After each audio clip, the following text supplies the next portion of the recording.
Date isn't coming, but if you give me 30 minutes, I promise you won't leave tonight. My date was 45 minutes late. I was at the corner table of the Italian restaurant, checking my phone for the 10th time, and nothing. I felt my eyes burning. I was about to cry when a man stopped in front of the table. Expensive suit, dark hair perfectly tousled, a smile that probably worked on 99% of women. "May I?" he asked, already sitting down. "Your date's clearly not coming." He gestured to the empty chair. "But it would be a crime to let a beautiful woman dine alone. I'm Nolan." I should have said no, sent him away, but there was something familiar in his eyes. His loss, the guy who stood you up, clearly an idiot. Against all logic, I smiled. "Okay, Nolan, 30 minutes to impress me." He raised his wine glass. "Deal." What I didn't know, Nolan Hayes was the billionaire CEO who had humiliated me 5 years ago when I was a shy intern. Now, neither of us knew if fate was giving us a second chance or the opportunity for revenge. And my name is Kay, the creator of this channel. And I wanted to come and thank Anne and Lisa for their comments. Thank you so much to everyone who comments on the videos. And if you want your comment to appear in the next one, answer me a complex question. Can love be born from abandonment? Answer down below, and maybe your comment will appear in the next video. Chapter 1. The Stranger Who Sat Down. You're not my date, so why does this already feel complicated? I checked my phone again and felt my stomach tighten. 7:52 at night. Brandon was 52 minutes late, and the only message I had from him was the absolute silence that screamed louder than any made-up excuse. 52 damn minutes sitting at this corner table, pretending to be fine while the waiter passed by for the third time with that pitying look that made me want to disappear under the white linen tablecloth. I could feel the other customers glancing at me sideways, whispering between forkfuls of al dente pasta about the woman abandoned at the most romantic Italian restaurant in the neighborhood. Maybe I should leave, get up with my head held high and walk out of here before the humiliation turned into permanent trauma. But I had ordered bruschetta, and frankly, if Brandon thought I was going to waste perfect bruschetta because of his incompetence, he was very wrong about the kind of woman I was. I grabbed my glass of red wine and took a sip that was too long, letting the liquid burn down my throat as I tried to decide between crying or asking for the check. That's when I felt his presence, a shadow that blocked the soft candlelight and made my heart jump in a completely unexpected way.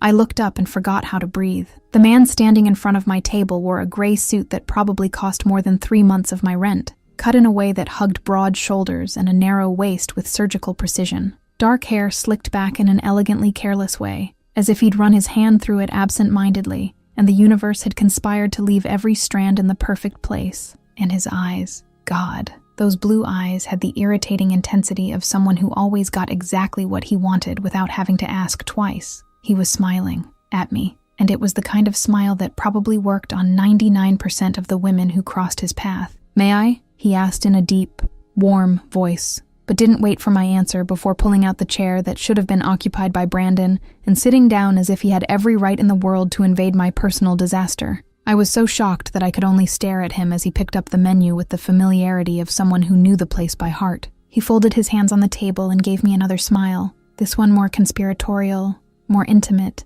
as if we shared a delicious secret. "So, there was clearly a misunderstanding about the time," he said with disconcerting naturalness, "but I'm here now, so forgive me for being late." My brain took 3 seconds to process what was happening. The waiter had stopped a few feet away, watching the scene with poorly disguised curiosity. The couple at the next table was also paying attention, the woman whispering something to her husband, while looking at me with that expression of someone watching the most interesting episode of a soap opera. This complete stranger was pretending to be my date, and I didn't know if I wanted to laugh, cry, or throw wine in his face. "Excuse me," I finally managed to say, keeping my voice low so as not to attract even more attention than we were already getting. "Who exactly are you?" He leaned slightly forward, and suddenly the space between us seemed to shrink dangerously. I could smell his cologne, something woody and expensive that matched perfectly with the absurdly well-cut suit and that air of confidence that emanated from every pore. "I'm someone who's saving you from dining alone and having to endure another 10 minutes of that pitying look from the waiter," he replied quietly, "just for me," and discreetly pointed to the poor man who was now pretending to adjust napkins at an empty table. "You'll thank me later, I promise." "I don't need to be saved," I shot back, but the words came out without the conviction I intended, because honestly, he had a valid point. Of course you don't," he agreed easily, as he grabbed a piece of my bruschetta without asking permission and took an appreciative bite. "But accept the help anyway, just for the food. which honestly is too amazing to be wasted in melancholic solitude. I should have been offended by the audacity, by the shameless intrusion, by the way he simply decided to insert himself into my night without an invitation.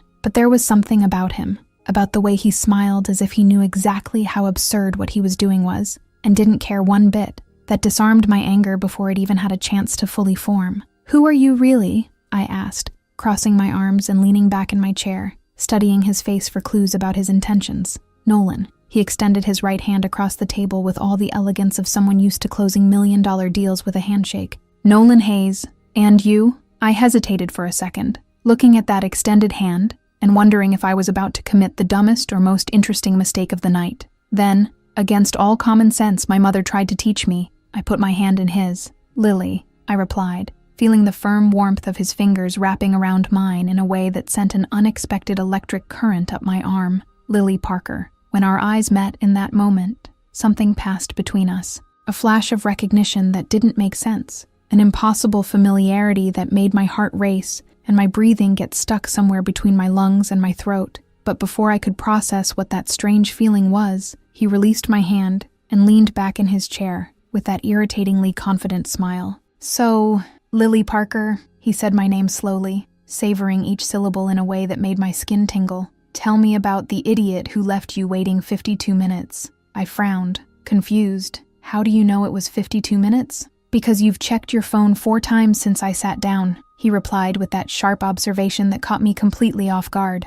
"And each time you checked, you got a little sadder." "So?" He picked up the wine glass that the waiter had brought automatically as soon as he sat down, as if they were old acquaintances. "Who is he and why is he a complete idiot?" I don't know why I started talking. Maybe it was the wine taking effect faster than it should, or maybe it was the way Nolan looked at me, as if he really cared about the answer, and wasn't just making polite conversation to pass the time. "I met him online," I admitted, feeling the embarrassment burn my cheeks. "We talked for 2 weeks. He seemed nice, funny, normal." I took another sip of wine, more out of necessity than pleasure. I'm clearly terrible at judging male character. Or he's terrible at recognizing a golden opportunity. Nolan leaned forward again, invading my personal space in a way that should bother me, but that, inexplicably, made my stomach knot up. "Lily, any guy who leaves you waiting alone in an Italian restaurant with this perfect lighting and that blue dress that matches your eyes absurdly well doesn't deserve even 5 minutes of your time." I felt my face heat up in a way that had nothing to do with the wine or the flickering candles on the table. "You don't even know me." "Not yet," he agreed, with disconcerting ease. "But I already know 3 important things." He raised one finger, counting. "1, you're objectively beautiful. The blue dress is just a bonus." Second finger. 2, you have admirable patience because you waited 52 minutes without causing a scene or throwing water at the waiter. Third finger. 3, you like bruschetta with extra tomato. I noticed when you ordered. My heart was beating too fast, and I couldn't decide if I wanted to laugh at his audacity or hide under the table from the embarrassment I felt for liking the attention so much. "Are you always this presumptuous?" I asked, but couldn't avoid the smile that pulled at the corner of my lips. "Always," he admitted, without a trace of shame. "It's a professional flaw I've been cultivating for years." Then he paused, and for the first time since he sat down, he seemed genuinely serious. "So, give me 30 minutes of your night, Lily. If after that time you find me unbearable, I'll pay the entire bill and disappear from your life forever. But if you happen to enjoy my company," that smile returned, softer this time. "We order dessert and see where this goes. I should say no. Should send away this absurdly confident stranger who had invaded my table and my space, as if he had every right in the world. But there was something about him, something in the intense blue eyes and the half-crooked smile, that seemed strangely familiar in a way I couldn't identify. I had seen this face before. I was sure of it. But where? Okay. I heard my own voice agreeing before my brain could completely veto it. 30 minutes. "But you pay for the bruschetta you already ate without permission." "Deal." Nolan picked up the menu with a victorious smile. "Shall we start with oysters? Do you like them?" "I love oysters," I replied automatically. "See? We already have something in common besides impeccable taste in restaurants." And there, at that corner table lit by flickering candles, I completely forgot about Brandon's existence and the 52 minutes of humiliation. Because Nolan Hayes was funny in a smart way that made me laugh for real, not that polite first-date laugh. He asked questions that actually mattered and listened to the answers as if every word was fundamental to understanding who I was. He told a hilarious story about almost running over a duck in Central Park that morning because he was so distracted on a work call that he didn't see the flock crossing the bike path in single file, and I laughed so hard I almost spit wine on the table. "What do you do for work?" I asked when I finally managed to catch my breath, wiping tears of laughter from the corners of my eyes. "Business consulting," he replied with a casual shrug. "Extremely boring for most normal people. And you, project manager at a tech startup," I answered, expecting the glazed look of boredom that usually came when I mentioned my profession. "Also boring for approximately 99% of the world's population. I highly doubt it's boring." Nolan leaned forward with genuine interest shining in his eyes. "Tell me more," and I found myself talking. About work, about the chaotic but passionate startup, about the daily challenges of managing a team of brilliant developers who thought deadlines were just polite suggestions and not contractual obligations. I talked about the frustration and the joy, about the impossible days and the small victories that made it all worthwhile. Nolan laughed at the right moments, asked intelligent questions in the pauses, and somehow managed to make me feel like the most interesting person he'd ever met in his life. And the scariest part? It didn't seem fake, it seemed genuine. "You're good at this," he said, after I finished a particularly disastrous story about a last-minute bug. "Leadership, I mean. I can see it in the way you talk about your team."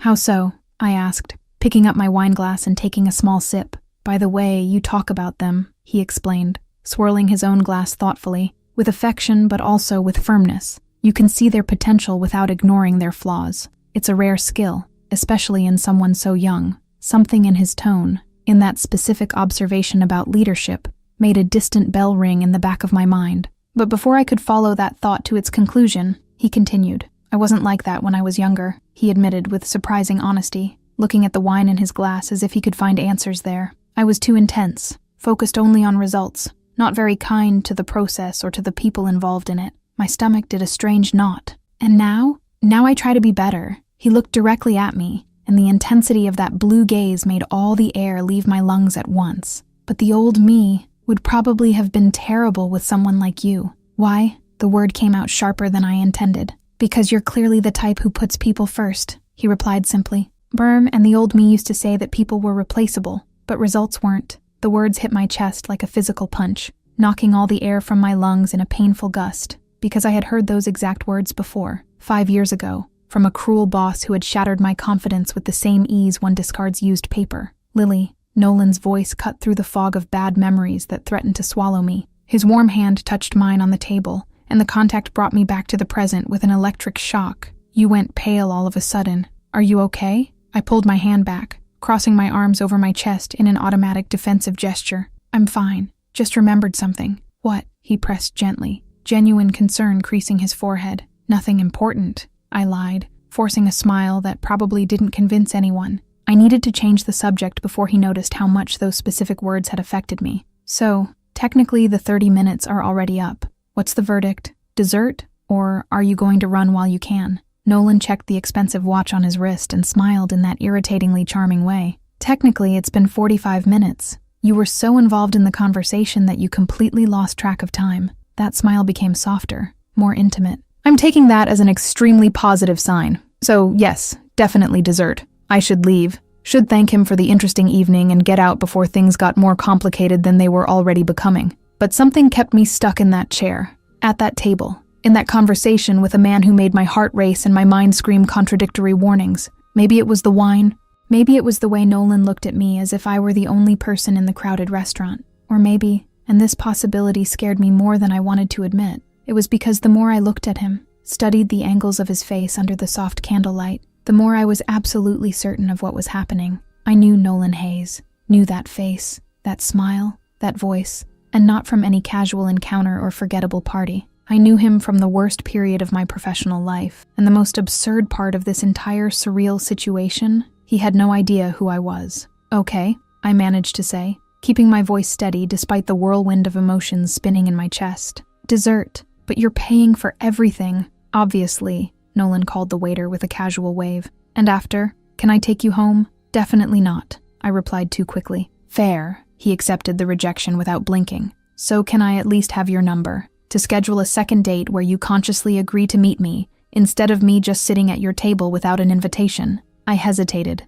biting my lower lip as I weighed my options. Then I grabbed the linen napkin and the pen the waiter had left for us to sign the check. I wrote my number in careful handwriting and handed it to him. Nolan looked at the napkin as if it were the most valuable prize he'd ever received. Lily, Parker, I'm going to call you tomorrow. Maybe I won't answer, I teased, but we both knew it was a lie. You will answer, he said, with that irritating confidence that should bother me but that, inexplicably, only made my stomach flip. Want to know how I know? How? I asked against my better judgment. He leaned across the table, so close I could feel the heat emanating from him, see the small golden flecks in his blue eyes. Because you're still sitting here with me, because you let me get to know the real Lily, not just the polite first date version, and because, his voice got lower, more intimate, you felt it too, that connection. No use denying it. He was right. I had felt it, still felt it, an electric current that ran through every inch of my skin whenever he got too close, whenever our eyes met across the flickering candles. See you tomorrow, Nolan, I murmured finally, grabbing my purse and standing up before I could do something completely idiotic, like agree to go to his place. See you tomorrow, Lily, he replied, also standing with those impeccable manners that had probably been drilled into him at some expensive private school. I left the restaurant with trembling legs and a heart beating in a completely uncontrolled rhythm. In the Uber, I rested my head against the cold window glass and tried to process everything that had just happened. My phone rang before I even got home. Jasmine, my best friend, with that impeccable timing that only years of friendship develop. So? She practically screamed as soon as I answered. Did you kill Brandon? I need to know if I should prepare an alibi or not. He didn't even show up, I replied, watching the city lights pass by the window in a colorful blur. What a complete asshole. Jazz was outraged in a way that warmed my heart. Want me to find out his address? I can send an anonymous glitter bomb, or something worse. I have contacts. I couldn't help but smile. No need. I met someone else. Silence on the other end. Then, what do you mean you met someone else? A guy sat at my table, I explained, still trying to believe it had actually happened. Pretended to be my date to save me from public humiliation, and ended up saving the entire night too. Lily, Jazz used that tone of voice that meant she was about to give me a serious lecture. That's literally the plot of a bad movie, or the beginning of a serial killer story. You let a complete stranger sit at your table. Or, I replied softly, feeling a smile pull at my lips. It's the start of something really interesting, because I had recognized Nolan Hayes, knew exactly who he was, what he had done to me 5 years ago, every cruel word he had said that I could never completely forget. And now I was going to make him work very, very hard before revealing who I really was. After all, revenge was a dish best served cold, or in this specific case, with tiramisu and an enigmatic smile. Imagine going out on a date, everything going wrong. But then, suddenly, everything starts going right. Have you ever seen anything like what our protagonist went through? Chapter 2, The Second Date. Some mistakes don't disappear. They wait to be remembered. And the memories. The phone rang at exactly 10 in the morning, and I knew who it was before I even looked at the lit screen in my hand. I let it ring once, twice, 3 times, because if Nolan Hayes thought I was going to jump with joy at the first call, he needed to learn I wasn't that easy. Hello? I finally answered, keeping my voice casual despite my heart beating a completely uncontrolled rhythm in my chest. Lily Parker. His voice was warm even through the phone line, enveloping in a way that made my skin tingle instantly. This is Nolan, the guy who saved your dinner yesterday from turning into a complete tragedy. I couldn't hold back the laugh. I'm not sure if you saved or hijacked my night, to be honest. Nolan laughed in that deep way that vibrated through the phone and straight into my stomach. Fair. So, to make up for any possible unauthorized kidnapping, let me take you on a real date. Tonight. No table invasions, I promise. That's fast, I commented, biting my lip to hide the smile he couldn't see. Are you always this impulsive, or am I a special case? Only when it's really worth it, he replied without hesitation. And you, Lily Parker, are definitely worth every second of impulsiveness. So, 7 tonight? You choose the place this time and I'll show up wherever you tell me. My brain worked fast, thinking of options that would give me territorial advantage and keep this on safe ground. There's a cafe in Brooklyn, Small World Coffee. Do you know it? No, Nolan admitted, but I'll find out exactly where it is in the next 5 minutes. Why there specifically? Because if I'm going out again with a complete stranger who sat at my table without an invitation, I explained with a healthy dose of sarcasm, I prefer a public, familiar place where half the neighborhood knows me, and because they have the best apple pie in the entire city, possibly the country. Sold on the apple pie, he said, and I could hear the smile in his voice. I see you at 7 sharp, then. See you, Nolan, I murmured before hanging up, looking at the phone in my hand as if it could give me answers about what the hell I was doing. I called Jasmine before I'd even fully processed what had just happened. Did he call? She answered before the first ring finished, because she was clearly waiting for my call since she woke up. He called, I confirmed, already opening my closet doors and facing the chaos of clothes as if they could judge me for my life choices. And you said yes to another date? Jazz was shocked and impressed at the same time. Lily Parker, are you really doing this? I said yes, I admitted, pulling random pieces and throwing them on the bed. Jazz, I need serious help. What exactly does a person wear to go out with a guy who maybe, possibly, very probably, is the terrible ex-boss who destroyed your self-confidence 5 years ago, but who has no idea who you are? Absolute silence on the other end. Then, I need full context, now. Every detail, don't hide anything from me. And that's when it all came back. The memories I had tried to bury so deep that sometimes I could pretend they never happened. 5 years earlier. I was 23 and had my whole life ahead of me, or at least that's what I believed when I accepted the internship position at Hayes & Associates. It was my first real position after college, my chance to prove that all those years of studying and sleepless nights had been worth it. I was shy back then, almost pathologically quiet in meetings full of confident and loud people. I wore huge black-framed glasses because I couldn't afford contact lenses, and my clothes were a carefully selected collection from thrift stores and sales that tried to look professional, but screamed "broke intern" to anyone who looked twice. But I worked hard. I arrived an hour before everyone else and left, 2 hours after the last employee went home. I reviewed every email 3 times, every presentation 5 times, every report until my eyes burned with exhaustion. I wanted to be perfect, indispensable, memorable for the right reasons, until that day in June that destroyed everything. I had spent an entire week preparing a presentation for an important client, a project my supervisor had given me as a test to see if I was ready to take on more responsibilities. I spent nights awake, choosing every word, every slide, every chart, reviewing and refining until it seemed perfect to my inexperienced eyes. That's when Nolan Hayes showed up. He was 26 at the time,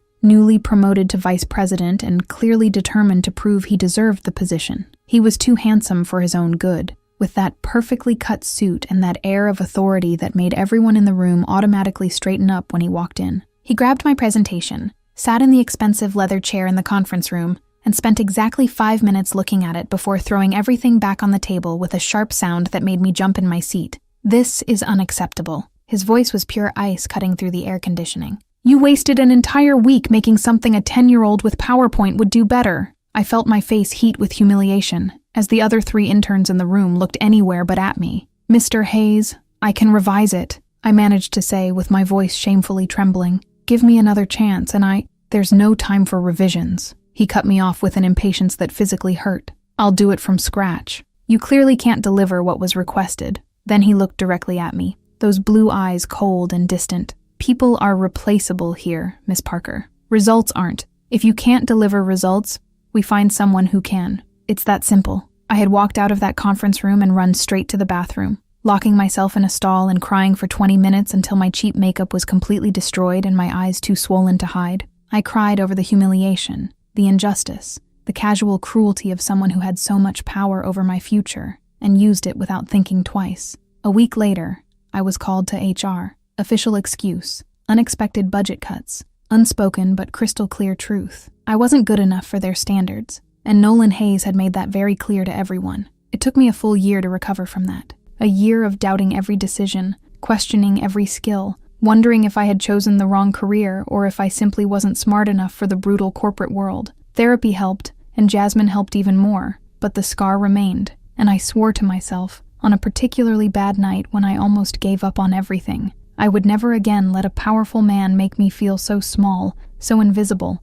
so disposable. My God, Jasmine whispered when I finished telling her everything, her voice loaded with anger and compassion in equal parts. Lily, this guy destroyed you, and now he's taking you on dates like nothing happened. He doesn't know it was me, I reminded her, looking at my reflection in the mirror and seeing the confident woman I had become with so much effort. Contact lenses instead of glasses, better clothes, different hair, 10 pounds less of stress weight, and 5 years of personal growth. I'm a completely different person. So what are you going to do? Jazz asked. Are you going to tell him? I looked at the clock. 5 o'clock. 2 hours until the date. Not yet. I finally decided. I want to see how long it takes until he remembers. If he remembers, I arrived at Small World Coffee at 6:50, 10 minutes early because I wanted the advantage of being there first, of choosing the table, of having control over at least one aspect of this surreal encounter. I chose black leggings and a deliberately casual, oversized sweater, no elaborate makeup,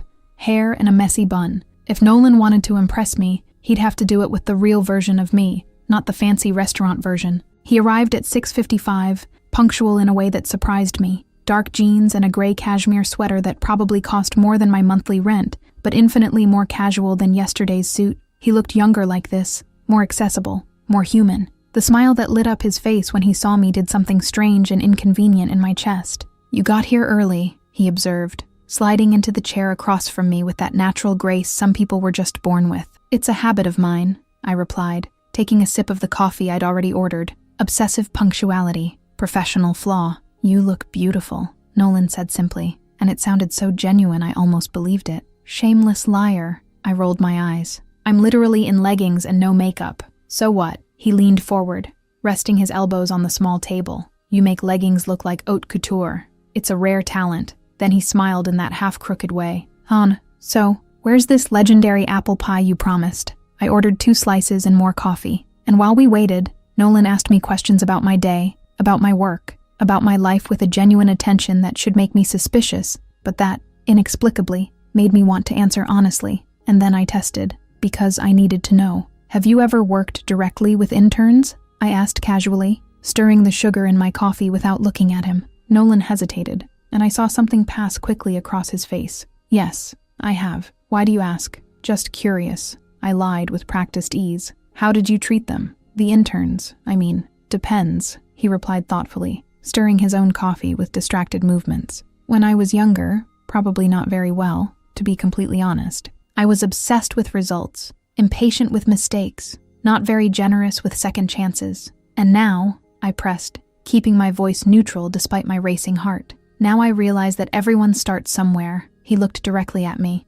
and there was something like genuine regret in his blue eyes. "That mistakes are part of learning, that destroying the confidence of someone young and inexperienced isn't leadership. It's cruelty disguised as excellence." He paused. "Why are you asking this, Lily?" "Because I think the way we treat people in inferior positions says a lot about our real character," I replied, watching every micro-expression on his face. "Anyone can be kind to equals or superiors, but how we treat those who can't hurt us, that reveals who we really are." "I completely agree." Nolan took my hand across the table, and the touch sent that familiar electric current up my arm, and I confess that 26-year-old Nolan's character left a lot to be desired. I was a monster in some situations, especially with people who were just trying to do their best. I felt something tighten painfully in my chest. "Do you regret it?" "Some things. Yes, deeply." His hand squeezed mine. "Lily, I'm not perfect. I never will be. I was too hard on people, said things that hurt, made decisions that affected lives in ways I probably don't even fully realize.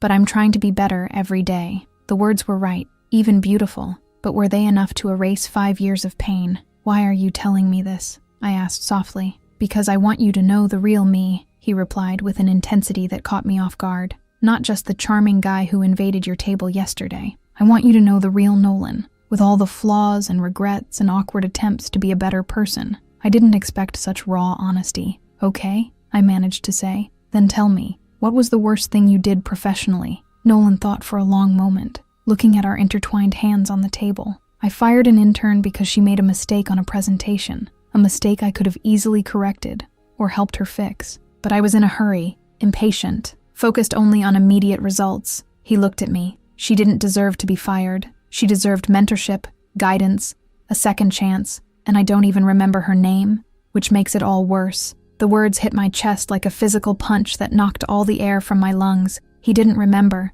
5 years of carrying that pain, of rebuilding my confidence piece by piece, of nights crying and wondering if I was good enough, and he didn't even remember my name. "Lily." His voice cut through the whirlwind of emotions. "You went pale again, just like yesterday. Are you okay?" I pulled my hand back, crossing my arms over my chest. "Sorry, I was just thinking about something." "About what?" he insisted gently. "About how people don't realize the real impact they have on others' lives," I replied, forcing myself to look directly into those blue eyes. And you fired someone, forgot her name, moved on with your life. But that person, maybe it took her months or years to fully recover, to believe in herself again, to not feel disposable. Nolan became completely serious. You're right, and you probably hate me for it now. I don't hate you, I said, and it was true. But I think you need to think about this more deeply than you probably already have. I will, he promised. Lily, I feel like you're testing me, that every question has layers I'm not fully understanding, and that's okay. Test as much as you need. But I want you to know that I genuinely want to pass this test, because you intrigue me in a way no one else has in years. Why? I couldn't help but ask. Because there's something about you, he said thoughtfully. Something familiar, as if we'd met before in another life or in different circumstances. Does that sound completely crazy when I say it out loud? A little, I lied. Because it didn't seem crazy. It seemed like the scariest truth he could have said. We finished the coffee and apple pie that really was spectacular, and then we walked aimlessly through the lit streets of Brooklyn. Nolan told the duck story again, this time with even more absurd details that made me laugh until it hurt. When we finally reached the subway station where we'd say goodbye, Nolan stopped and gently pulled me closer. For one terrifying and exciting second, I thought he was going to really kiss me, but instead, he leaned in and pressed his lips softly on my forehead in a chaste and sweet kiss that somehow meant more than any real kiss could have meant. Can I see you again? He asked against my hair. Maybe, I murmured, but I was smiling despite myself. And I'll take that maybe as a definite yes. He stepped back with that confident smile returning. Jasmine was waiting on the couch when I got home, clearly having canceled her own plans to get all the details. So, she demanded before I even took off my jacket. So, I fell beside her on the couch. He doesn't recognize me at all. Nothing. 0 sparks of memory. And you? Are you going to tell him the truth? I looked at my phone, where a message from Nolan was already lighting up the screen. Thanks for tonight. You're amazing. Can I see you again soon? Not yet, I finally decided. I want to see how long it takes until he remembers on his own. If he remembers. And if he never remembers? Jazz asked. Then maybe he doesn't deserve to know, I replied. Or maybe, I continued more softly, I finally get over it for real. Once and for all. Because for the first time in 5 years, I wasn't thinking about the shy, rejected intern he had destroyed without thinking twice. I was thinking about the confident, successful woman I had become despite him, and who he now clearly admired and wanted to get to know better. Yeah, our protagonist Lily is about to savor a revenge very well served, but will everything really go as expected? Chapter 3. The truth comes out. What if the man you love is the one who broke you? Kind of. 3 weeks. 6 dates that turned into stolen moments during the day, constant messages, late-night phone calls that lasted hours, and I was officially in a much bigger problem than I imagined when it all started, because Nolan Hayes was impossible to hate when he showed up at my office every morning with perfect coffee, exactly the way I liked it, with that half-sleepy smile that made my stomach flip. It was impossible to keep revenge in mind when he remembered every small detail I mentioned, like the important presentation I had on Thursday, and sent good luck messages with ridiculous emojis that made me laugh in the middle of serious meetings, and worse.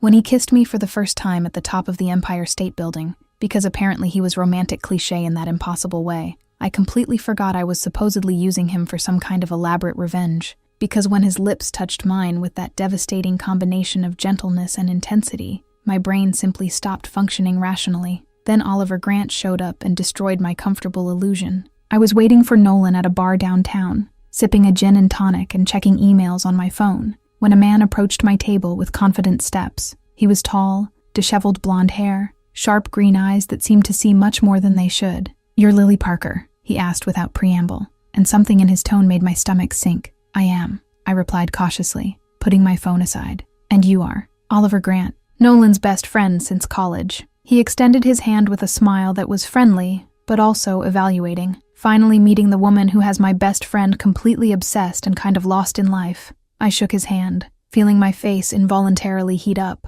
Obsessed is a pretty dramatic exaggeration. No, it's not. Oliver sat in the chair across from me without waiting for an invitation, very similar to what Nolan had done that first night. "Nolan won't stop talking about you. Lily said this.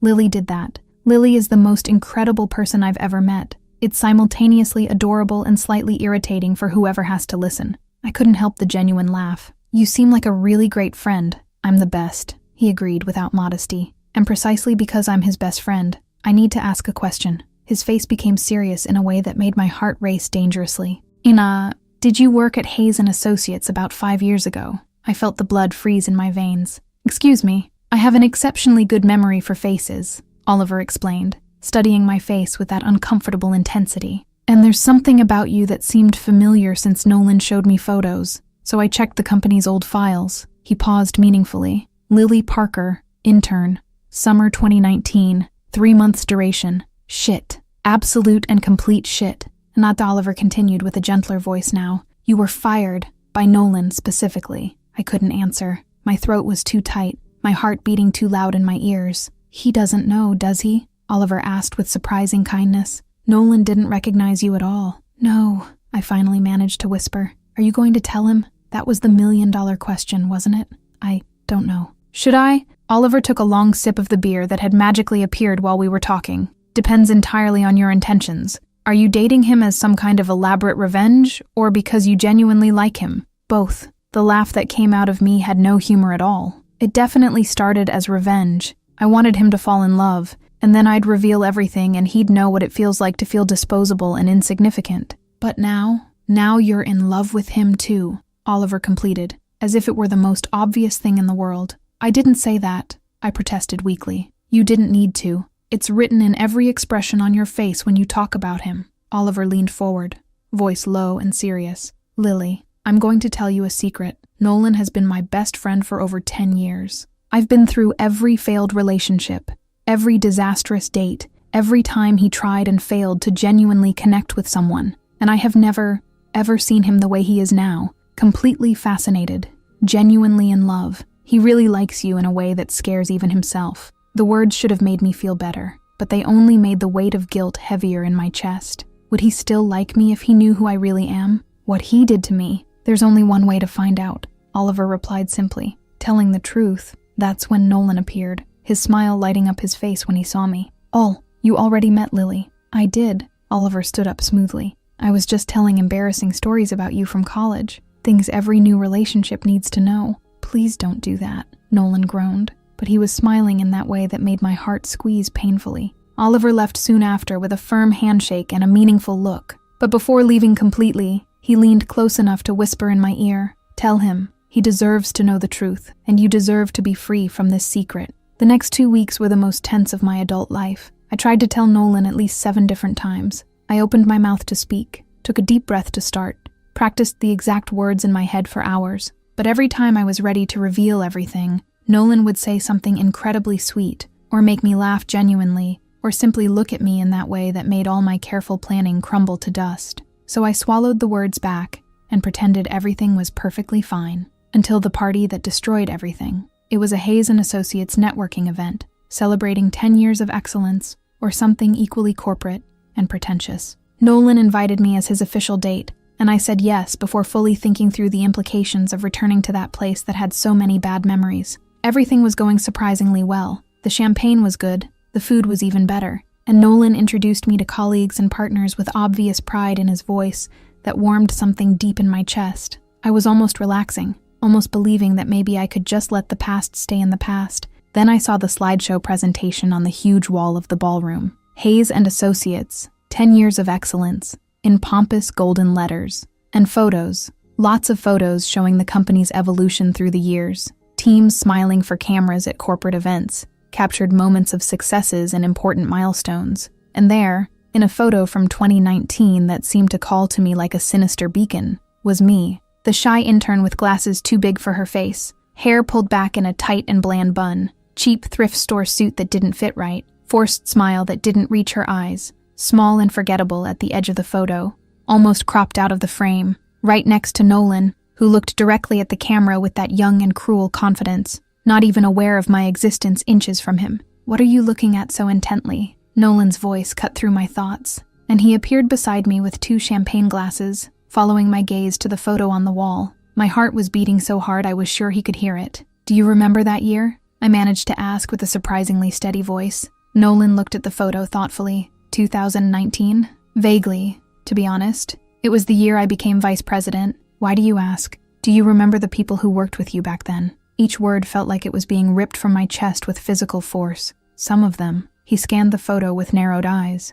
Oliver was there, obviously. My assistant Karen, she still works with us. The VP of operations in the corner. He paused. There were interns that summer too, but honestly, I don't remember much about them. None of them, I pressed, feeling tears burning behind my eyes. Nolan shrugged casually, without malice, just honesty. We had several interns that year. High turnover is common in that position. Why so much interest in this specific photo? I took a deep breath, feeling the world narrow to this single moment of truth.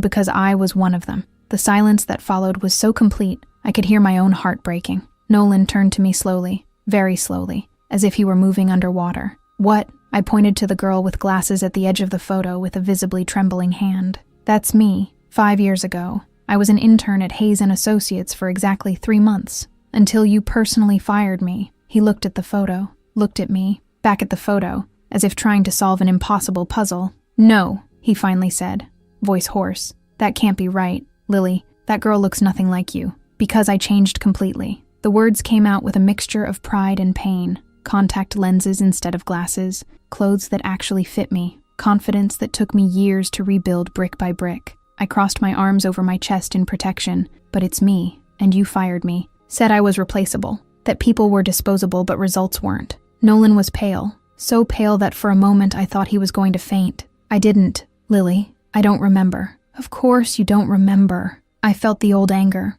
the one I'd been holding for 5 years, finally explode outward, because I didn't matter at all. I was just another incompetent intern you discarded without thinking twice. Tears were falling now, hot and angry on my face. But that destroyed me completely, Nolan. It took me a full year to recover, to believe I was good enough, smart enough, strong enough. Lily, I'm sorry. He reached out his hand to me, but I stepped back as if the touch could burn me. I'm so sorry. I didn't... You're sorry? My voice came out louder than I intended, making some heads turn in our direction. You didn't even remember my existence until I said something. Not a spark of recognition. Nothing. Why didn't you tell me before? Nolan asked, and there was genuine pain in his voice now. From the beginning, why didn't you say who you were? Because I wanted you to feel something first, I admitted with a raw honesty that hurt. I wanted you to fall in love, to care, to invest emotionally, and then I'd reveal everything, and you'd finally know what it feels like to feel completely disposable and insignificant.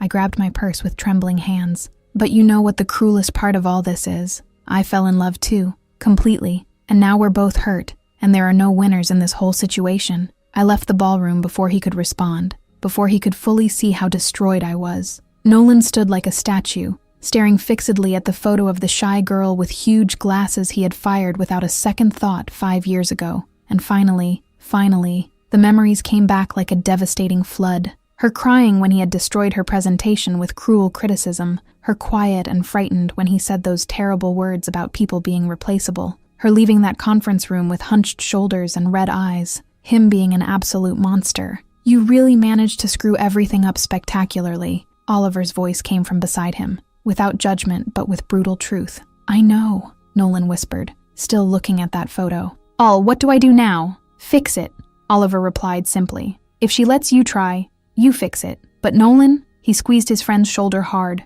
This time you need to be the man she actually deserves, not the cruel 26-year-old idiot who fired her without thinking. Chapter 4. The Apology and the Groveling. If I could undo it all, would you still walk away? 3 days. 72 hours of not answering calls, not responding to messages, not opening the door when he showed up at my building with that abandoned puppy look that probably worked on everyone except me at that moment. Nolan called 47 times. I counted each rejected attempt with a bitter satisfaction I wasn't proud of but also couldn't help. He sent 89 messages that ranged from desperate apologies to emotional declarations that I deleted without fully reading, because opening them would mean feeling, and I wasn't ready to feel anything besides the anger that kept me functioning. He even showed up at my office on Tuesday, but security wouldn't let him up after I called saying I didn't want visitors. I watched through the security cameras as he tried to convince the guard he was my boyfriend, that it was urgent, that please just let him talk to me for 5 minutes. The guard remained firm, and Nolan eventually left with slumped shoulders in a way that made something hurt in my chest despite the anger. On the 3rd day,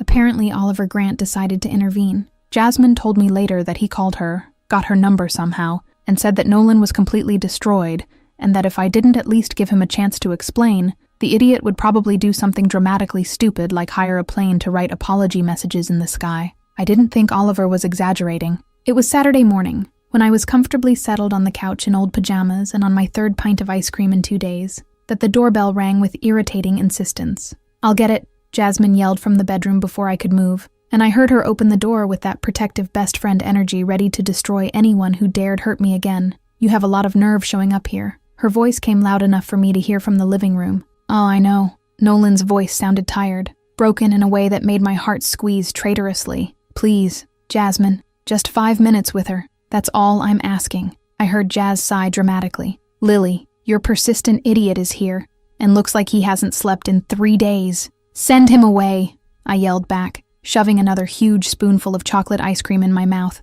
"I can't do that," Jazz replied, and from her voice I knew she was about to betray me. "He literally looks like an abandoned puppy in the rain. It's breaking my ice-cold heart." Pause. 5 minutes. "Nolan, I'll make her listen to you for exactly 5 minutes. After that, I personally throw you down the stairs and no jury in the world would convict me." I heard footsteps, and then Nolan was standing in the living room entrance, looking at me with red and swollen eyes that matched mine perfectly. He wore wrinkled jeans and a t-shirt that looked like it had been worn for 2 days straight, hair completely messy, not in a purposeful way but in a genuinely disheveled way. He carried a huge folder that looked like it weighed tons. "Are you okay?" was the first thing he asked, voice hoarse and worried. "Great," I replied with heavy sarcasm, lifting the ice cream pint, just systematically eating my feelings. "I'm on chocolate now, but I have pistachio and strawberry waiting in the queue." I didn't look directly at him, because doing that would mean seeing the pain on his face, and I still wasn't ready to process that. "What do you want, Nolan?" "To show you something important." He moved cautiously, as if I were a wild animal about to attack, and placed the heavy folder on the coffee table. "Lily, I investigated everything about when you worked at Hayes & Associates. I read all your projects, your performance reviews, every email you sent." He paused in a way that seemed painful. "And I found this letter you wrote, but never sent, to HR." My blood froze instantly. "You read my private letter?" The anger came back with renewed force. "Nolan, that was personal. It was. Oliver found it in the human resources file when he was investigating," he interrupted quickly, sitting on the floor directly in front of me with tired movements. "And I know it was an invasion of privacy, and that you have every right to hate me even more for it. But Lily, I read that letter, and..." His voice broke completely. "I have no words for how sorry I am for everything I did. It was absolutely unforgivable." "I completely agree," I replied coldly, but my voice was less firm than I wanted. "But I want to try to make up for it," he continued with desperate urgency, not just with empty words or repeated apologies, with real and tangible actions. He opened the folder and pulled out documents organized in colored folders. "I created a completely new program at Hayes & Associates, a real mentorship program for interns, mandatory constructive feedback, weekly check-ins with trained supervisors, absolute zero tolerance for any kind of abusive or destructive behavior from superiors." I grabbed the documents with slightly trembling hands and started flipping through them. It was complete, meticulously detailed, clearly thought through and rethought multiple times. There were protection policies, anonymous reporting channels, specific consequences for supervisors who violated the rules. It was real, tangible, something that would actually make a difference. "This doesn't change what you did to me in the past," I said, but my voice was visibly less harsh now. "It doesn't change anything about the past," he agreed with brutal honesty. "Nothing can change how much I hurt you or erase the pain I caused. But Lily, this program will help at least 20 interns per year. It will ensure that no one else goes through the hell you went through because of me." He took my hand carefully, as if expecting me to pull it back. "You inspired me to be better, both the brave, shy girl from 5 years ago and the absolutely incredible woman sitting in front of me now." I felt tears burning in my eyes again. "Why do you care so much? Why do all this?" "Because I love you." The silence that followed was so complete, I could hear my own heart beating uncontrollably. "You what?"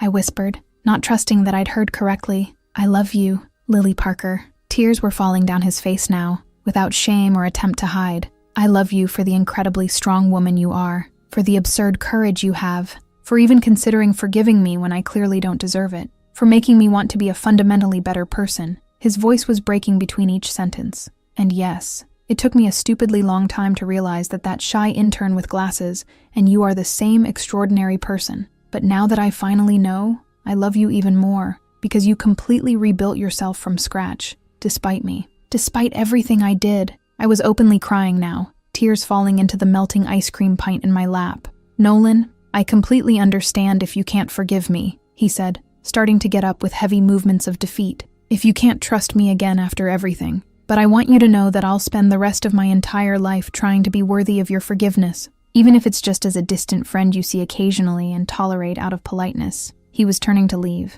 shoulders hunched in complete surrender, when the words came out of my mouth before my brain could veto them. "Nolan, wait." He froze and turned slowly, cautious hope lighting up his tired face. "You're a complete idiot," I began, putting the ice cream aside and standing up on shaky legs. "You hurt me in ways that will take a long time to fully heal, and it's going to be a while before I can trust you without reservations or fear of being discarded again." "I know," he whispered, "and I completely accept that. But," I continued, walking toward him with hesitant steps, "I love you too, and I deeply hate that fact, because you definitely didn't deserve for me to fall in love with you after everything. I definitely don't deserve it," he agreed quickly. But it happened anyway. I stopped directly in front of him, so close I could see every detail of his face, every mark of exhaustion and worry. "So you're going to have to make up for it, every single day, for the rest of the time we're together." "I can do that." Nolan cupped my face in his hands with reverent gentleness. "I solemnly promise I'll spend the rest of my life making up for every tear, every moment of doubt, every second of pain I caused." I kissed him before he could say anything else, and it was completely different from all the other kisses we'd shared before. It had less anger this time, less revenge hidden between the lines. It had fragile hope, cautious forgiveness, the terrifying possibility of a real future together. When we pulled apart, both breathless and trembling slightly, I whispered against his lips, "Do you remember now? Absolutely everything that happened. Every painful second," he replied, touching his forehead to mine carefully. "And I viscerally hate myself for every moment I made you doubt your own worth. Lily, you were always absolutely incredible. I was just too blind and cruel to see it. Are you two done with this dramatic moment?" Jasmine's voice cut through the emotional bubble, and we looked to find her standing in the doorway with her own pint of ice cream, looking at us with an amused expression. "Because I have Netflix waiting and you're literally blocking the TV." "Jazz," I exclaimed, grabbing a pillow from the couch and throwing it at her. She caught it easily, laughing in that way that meant she was secretly happy for me. "I was just testing if you really forgave him or if this was just temporary insanity induced by ice cream." She looked directly at Nolan with a serious expression. "But hurt her again, even accidentally, and I have serious connections in low places." "Got the message perfectly clear." "Perfectly clear," Nolan replied with total seriousness. "And thank you, Jasmine, for protecting her when I was being a monster, for being the friend she deserved when I was the boss she definitely didn't deserve." "That's exactly what best friends are for," Jazz replied, but she was smiling now. "Now get out of the way of the TV or join the bad series marathon. Those are the only options." And somehow, sitting between Nolan and Jasmine on the cramped couch, watching terribly bad shows and eating ice cream straight from the pint, I felt for the first time in 3 days that maybe, just maybe, everything would be okay eventually. It would be a long and difficult process. Trust would need to be rebuilt brick by brick. But for the first time, I believed it was worth trying. Who could have imagined that a story of abandonment would turn into a love story? This is a sample for you. Yes, you. That life is full of surprises even in the worst moments. Chapter 5. The second first date. For real this time.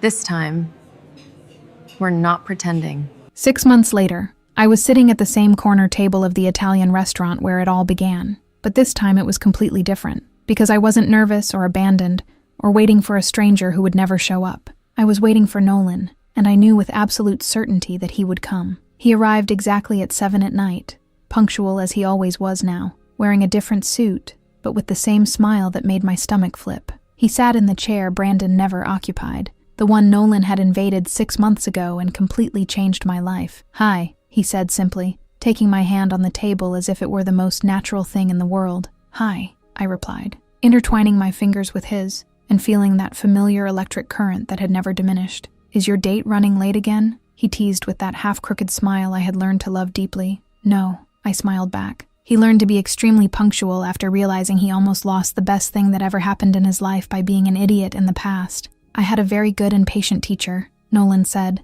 lifting my hand to kiss my fingers gently. "It was our 6-month anniversary. Not from when we met on that first chaotic date, but from when we really started over, with no secrets between us, with complete honesty and terrifying vulnerability. 6 months of rebuilding trust brick by brick, of difficult conversations at 3 in the morning, of couples therapy that Nolan insisted on doing even when I said it wasn't necessary. 6 months of learning to love for real, Without games or revenge or hidden grudges, Nolan ordered wine, the same brand from 6 months ago, and raised his glass in a silent toast. "You remember everything," I observed, taking a sip and savoring the familiar taste. "Yeah, I remember every second now," he replied seriously. "Every good moment and every bad moment, because they all brought me here, to you, to us. And was it worth it? Even with all the pain and drama, every painful second," he said without hesitation. "Because it brought me you, the real, complete, unmasked you." Then he pulled a small box from his jacket pocket.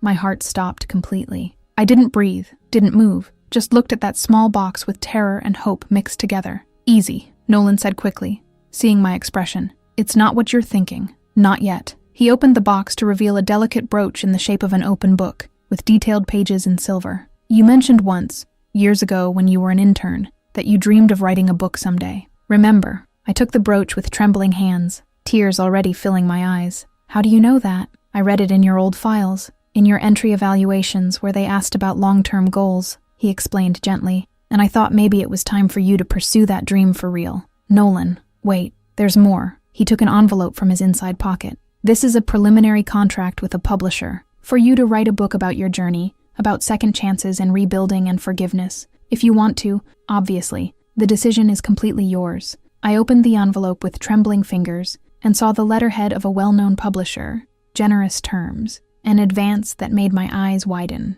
"You did this. You got this for me." "I just made the initial connection," Nolan said quickly. "But they want your book because your story is powerful and important. Lily, you're incredible, and the world deserves to know your truth, complete and unfiltered." I was openly crying now, but they were good tears this time. "You're impossible. You know that." "I learned from the best," he replied, wiping my tears with his thumb. "So, will you write it?" "Maybe," I teased, "if you promise to be there at the book launch. Front row, guaranteed," he promised solemnly. "Can I kiss you now, or is it too early in the date?" "It's technically our millionth kiss," I said, smiling. "I think we're safe. Millionth is a mathematical exaggeration." "Okay, 100th then." Nolan laughed and kissed me across the table, soft and perfect, and full of promises of futures we were building together. 1 year later, epilogue. The bookstore was packed beyond capacity, people standing in the aisles holding copies of my book, Second Chances, My Story. Press, friends, family, colleagues,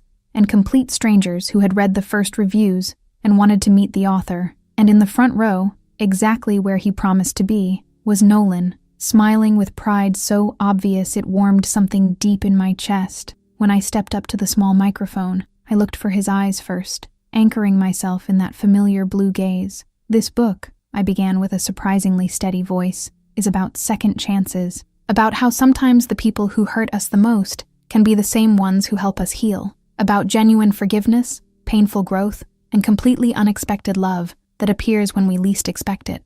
Applause filled the bookstore, echoing through the crowded shelves. "And," I continued when the noise died down, "it's dedicated to the man who sat at my table uninvited and saved my night, who then hurt me deeply, and then spent every day since making up for it and proving that people really can change." I looked directly at Nolan. "Nolan Hayes, you were a complete idiot, but you're my idiot, and I love you infinitely." Nolan was crying without any shame, right there in the middle of the crowded bookstore, in front of everyone. Oliver beside him whispered something that made him laugh through the tears. After signing what felt like thousands of books, my hand aching and my smile permanent, Nolan approached with his own copy. "Can you sign it for me?" he asked with that slightly shy smile he rarely showed. "Of course." I took the pen. "Who should I dedicate it to?" "To the love of my life," he said without hesitation, "who made me a fundamentally better person, who gave me a second chance when I didn't deserve it, and who I will love and honor for the rest of my existence." I wrote carefully. "To Nolan, the stranger who invaded my life, the idiot who completely complicated it, the man who completed it in ways I never imagined possible, with eternal love and infinite second chances, Lily." "Perfect," he said, reading with shining eyes. "So, future Mrs. Hayes, slow down, Mr. Presumptuous Hayes," I warned, but I was smiling. "You haven't even officially proposed yet." "Not yet," he agreed with that mysterious smile, "but I will, when you least expect it and when it's perfect. I'm expecting it right now, so it's not the moment." "Exactly why it's not now," he laughed. "I need to surprise you." We left the bookstore hand in hand, the bright future full of possibilities stretching out before us like a lit road. because sometimes the best stories start with the most disastrous encounters, and the best loves grow from the most unlikely and broken foundations. But with infinite patience, genuine forgiveness, constant work, and unconditional love, they turn into the most beautiful and deserved endings possible. And this was just our story truly beginning. And now let's discover fun facts you probably didn't notice in this story. The symbolism of punctuality. Lily arrived 10 minutes early at both dates, 6:50 at the cafe before 7 p.m. at the final restaurant, demonstrating her need for control and advantage. Ironically, she was abandoned by someone 52 minutes late and ended up with someone who learned to be punctual for her, the same wine glass. On the 6-month anniversary, Nolan ordered exactly the same wine brand from the first night. Lily observed, "You remember everything," showing how he started paying attention to every detail after having completely forgotten her years ago, the photo that revealed everything. In the 2019 photo, Lily was at the edge, almost cropped out of the frame, and Nolan was looking at the camera, not at her, a perfect visual symbolism of how invisible she was to him at that time. Oliver found out first. Oliver recognized Lily before Nolan, because he had exceptional memory for faces and checked the files. He knew the truth for 2 full weeks before the revelation at the party, becoming a silent accomplice. The exact number of attempts. In the 3 days of silence, Nolan made exactly 47 calls and sent 89 messages, specific numbers that Lily counted, showing how she was paying attention, even while pretending not to care. The irony of the Empire State Building. Lily internally thought Nolan was cliched for choosing the Empire State Building for their first kiss, but it was exactly in that cliched moment that she completely forgot about the planned revenge, the ice cream progression. During the post-revelation crisis, Lily was on her 3rd pint of ice cream in 2 days, having a planned sequence, chocolate, pistachio, strawberry, showing how even her sadness was organized and controlled. And to see another great love story, click on the video that appears now on your screen.